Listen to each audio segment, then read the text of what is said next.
Grassfires can cost lives, livelihoods and thousands of pounds. Last year's South Wales Fire and Rescue dealt with hundreds of deliberately set grass fires.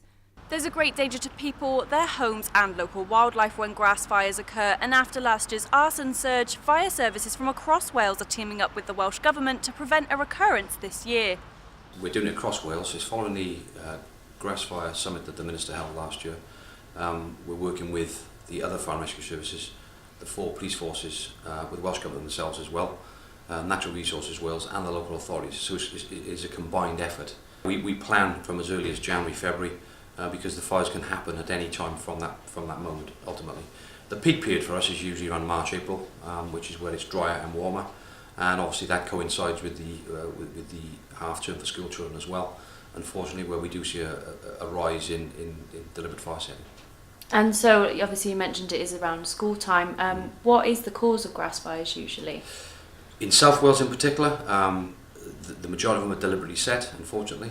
Range in age from school children of a very young age up to grown adults, and that's why we work with the schools across the service area to educate and try and prevent these fires from happening in the first place. So we identify the consequences of what these fires can do, and obviously behind me you see burning the sheep, and we use that as a message to say that if you set fire on the mountainside, you're also killing animals, unfortunately. So that is a message that we do use.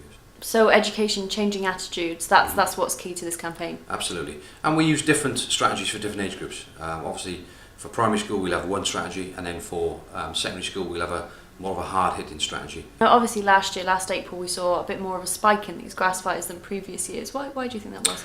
We had a long dry spell for several weeks, so they were really the perfect conditions, relatively windy, dry and warm.